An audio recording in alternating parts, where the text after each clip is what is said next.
ISPR صاحب ذرا تھوڑا سا آپ نے کوئی پیچھے میں جب جیل میں تھا تو باتیں کی، میں ان کے کوئی جواب دینا چاہتا ہوں آپ کو. دیکھیں آپ نے ایسی باتیں کی کہ سب سے پہلے کہا جی میں دوگلا ہوں، کہ میں ایک طرف کہتا ہوں فوج میری ہے اور دوسری طرف میں اس کی تنقید کرتا ہوں یا جو بھی برا بھلا کہتا ہوں. آپ نے کہا کبھی فوج کو دشمن نے اتنا نقصان نہیں پہنچایا جتنے میں نے پہنچایا. دوسرا آپ نے ریمارک پاس کیا. اور تیسرا آپ نے کہا کہ ہم اب کرش کریں گے ان کو. دیکھیں ISPR صاحب میری ذرا غور سے بات سن لیں. آپ جب پیدا بھی نہیں نہ ہوئے تھے تب میں اپنے ملک کو دنیا میں ریپرزینٹ کرتا تھا. میں نے اپنے ملک کا دنیا کے اندر سر اوپر کیا، عزت دلوائی اپنے ملک کو.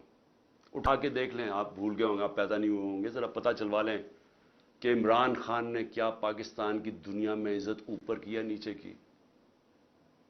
اور آپ کو یہ پتہ ہونا چاہیے کہ جب وار آن ٹیرر ہوئی اور جو پاکستان کی مٹی پلیت ہوئی دنیا میں کہ ہمارا گیا جی فوج دوگلی ہے، کیونکہ تب مشرف کا مارشل لاء تھا، یہ ہمارے سے جھوٹ بولتی ہے، کرتی کچھ ہے، کہتی کچھ ہے، ڈالرز ہمارے سے لیتی ہے اور دوگلی گیم کھیلتی ہے.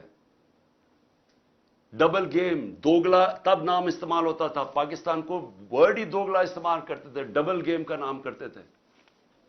ذرا انٹرنیشنل میڈیا دیکھیں، کس نے اپنی فوج کو سب سے زیادہ جس کی حفاظت کی، کس نے اپنی فوج کے ساتھ انٹرنیشنل میڈیا پہ کھڑا ہوا؟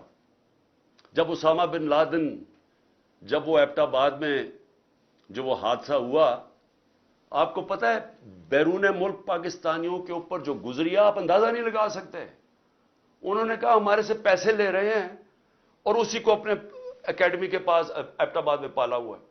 جو ہمیں ذلت ملی تب کون بولا آپ کے لیے؟ یہاں تو کوئی سانپ سونگ گیا تھا، یہاں تو آرمی چیف کے منہ سے چون نہیں نکل رہی تھی، یہاں تو کوئی بولتا ہی نہیں تھا، نہ پرائم منسٹر تھا وہ گیلانی تھا نہ زرداری. 4-5 دن سناٹا چھایا ہوا تھا، وہ آ کے مار کے چلے گئے. ہمارے ملک میں دنیا میں ذلیل ہوئے ہم. میں بولا تھا، میں ساری جگہ اپنی فوج کو ڈیفینڈ کیا ہے. میرے 3.5 سال میں دیکھیں کہ پاکستان فوج کا امیج اوپر تھا یا نیچے تھا. ذرا اٹھا کے دیکھیں، آپ کے سامنے ہے وہ. کیا فوج کا امیج اوپر گیا یا نیچے گیا؟ فوج کو لوگ پسند کرتے تھے. جب ایک آرمی چیف نے میری کمر میں تو چاقو مارا، لیکن پاکستان کے بدنام ترین مجرموں کو آ کے اوپر بٹھا دیا، تو کیا میری وجہ سے فوج کو برا بھلا کہا گیا یا اس آدمی کی وجہ سے جس نے اس نے کیا سمجھا کہ لوگ یہ بتائیں نا، کیا لوگ چونٹیاں ہیں؟ کیا لوگوں میں عقل نہیں ہے؟ کیا لوگ بیوقوف ہیں کہ جدھر آپ لگائیں گے ادھر لگ جائیں گے؟ کیا لوگ 30 سال سے ان لوگوں کو نہیں جانتے تھے؟ اسی فوج نے، میں نے اپنے کانوں سے سنا ہوا ہے، جب مجھے ISI نے بریفنگ دیا کہ انہوں نے کتنا، اب سے نہیں 25 سال سے میں سن رہا ہوں کہ کتنا پیسہ انہوں نے چوری کر کے ملک سے باہر لے کے گئے ہیں، کہ جی اب چائنا سے واپس آئے تو یا زرداری نے یہ ڈیل کی ہے تو فلانی پراپرٹیز. ہمیں جو انہوں نے پراپرٹیز دکھائی ہیں وہ اس سے اربوں ڈالرز کے اندر پراپرٹیز ہیں. اور ایک دم کہہ رہے ہیں کہ اب جناب فیصلہ ایک آرمی چیف نے کیا ہے تو بھیڑے سراب ادھر چلے جائیں اور اس کو کہہ کہ جی بڑا اب بہت اچھا کیا اور اب عمران خان بولا یہ اچھا ہے. لوگوں نے نہیں تسلیم کیا. میں نے نہیں برا بھلا کہا فوج کو. جو آرمی چیف کے ایکشنز تھے اس نے اس کی ہماری فوج کو برا کیا، اس کی وجہ سے ہوا، میری وجہ سے نہیں ہوا.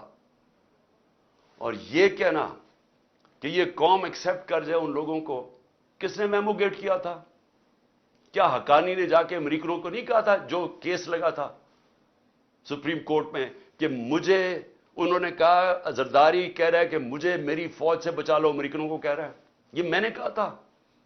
کیا جب نواز شریف جا کے چھپ کے کھٹمانڈو میں مودی سے چھپ کے ملاقات کر رہے ہیں کہ جی میری فوج کو نہ پتہ چل جائے، اور اسے اور پھر وہ جو ڈان لیکس میں جب وہ کہتا ہے ڈان لیکس میں کہ جی دہشت گردی انڈورس کر رہا ہے ہندوستان کو، پھر کہ فوج دہشت گردی کر رہی ہے، آپ ان لوگوں کو اوپر بٹھا دیں اور ہمیں کہیں کہ ہم ان ساروں کو تسلیم کر لیں، اور ہم اگر پروٹیسٹ کریں تو ہمیں جیلوں میں ڈال دیں، ہم پروٹیسٹ کریں ہمارے اوپر ایف آئی آر کاٹ دیں، ہم کچھ کریں آپ اینٹی اسٹیٹ ہمیں قرار دے دیں، لیکن آپ سب کچھ ٹھیک کر رہے ہیں۔ مجھے گولیاں لگی ہیں، مجھے پتا ہے کس نے کون ذمہ دار ہے۔ کیا مجھے ایکس پرائم منسٹر جو سب سے بڑی پارٹی کا ہیڈ، مجھے یہ حق نہیں ملا کہ میں اپنی ایف آئی آر کٹوا سکوں؟ آئی ایس پی آر صاحب فرمان دے رہے ہیں کہ ہمارا تو بے بنیاد الزام لگایا گیا ہے۔ بھی آپ ہیں کون کہنے والے؟ یہ کس نے آپ کو رائٹ دیا ہے؟ ملک کا آئین یہ کہتا ہے کہ جس کے اوپر واردات ہوتی ہے اس کا رائٹ ہوتا ہے ایف آئی آر کٹوانا، تفتیش ہو، پھر وہ بے بنیاد بے قصور ثابت ہو جائے، بسم اللہ۔ لیکن آپ تو بیٹھ کے فرعون کی طرح فرمان پاس کر رہے ہیں کہ جی وہ تو میں نے تو غلط الزام، اور یہ کہنا کہ عمران خان جھوٹ بول رہا ہے۔ آپ کو شرم آنی چاہیے ایسی باتیں کرتے ہوئے۔ عمران خان کو 50 سال یہ قوم جانتی ہے۔ اس قوم کی تاریخ میں اگر کسی ایک آدمی کو اس قوم نے سب سے زیادہ پیسہ دیا ہے، جو سب سے زیادہ خیراتی کام، وہ عمران خان کر رہا ہے۔ اور وہ کیوں دیتے ہیں؟ کیونکہ انہیں پتہ ہے کہ وہ دیانتدار آدمی ہے، وہ چوری نہیں کرتا پیسے، وہ سچ بولتا ہے۔ عدالت کے اندر جب میرا کیس لگا فلیٹ کا، عدالت نے، سپریم کورٹ نے کہا صادق اور امین ہے۔ آپ کو کس نے اجازت دی ہے کہ یہ کہنا جی جھوٹ بول رہا ہے یا دوگلا ہے؟ آپ کو شرم آنی چاہیے۔ کبھی آئی ایس پی آر نے اس طرح کی باتیں نہیں کی۔ آپ تو کود کے آگے پالیٹکس میں، آپ پارٹی بنا لیں اپنی۔ اور میں اس کے علاوہ میں آخر میں، کیونکہ میں اپنے آپ کو کنٹرول کر رہا ہوں کیونکہ مجھے بڑا غصہ ہے اس چیز کے اوپر کہ اس طرح کے الزام لگانے، اور آپ کو پتہ ہی نہیں آپ بات کیا کر رہے ہیں، اور اس آدمی پہ لگا رہے ہیں جس کو ہمیشہ وہ چاہتا ہے کہ اس کی فوج مضبوط ہو۔ اور میں آپ کو یہ بتاؤں، میں ڈرامے نہیں کر رہا، کیونکہ میرے پیسے ملک سے باہر نہیں پڑے ہوئے۔ میں نے بھاگ کے، میرے اوپر 145 کیسز سے ملک چھوڑ کے باہر نہیں بھاگا۔ میں نے یہ نہیں کہا کہ مجھے ای سی ایل پہ نہ ڈالنا، میں ڈالو مجھے ای سی ایل پہ، میں جانا ہی نہیں چاہتا ملک سے باہر۔ اور میں یہ آپ کو دوسری بات بتا دوں، وہ لوگ جن کے پیسے باہر پڑے ہیں، جن کے ساتھ آج ہماری اسٹیبلشمنٹ کھڑی ہے، جن کا سٹیک ہی پاکستان میں نہیں، اب جب روپیہ 300 کراس کر گیا ڈالر، تو ان کو کیا فائدہ، نقصان ہوا؟ ان کی تو دولت ڈالرز میں پڑی ہوئی ہے، ان کو تو فرق ہی نہیں پڑا۔ لیکن سارا تنخواہ دار طبقہ، پولیس، سرکاری نوکر، ہمارے فوجی، ساروں کو آج ان کے گھروں میں پوچھیں کہ ان کے اوپر کیا حالات ہیں۔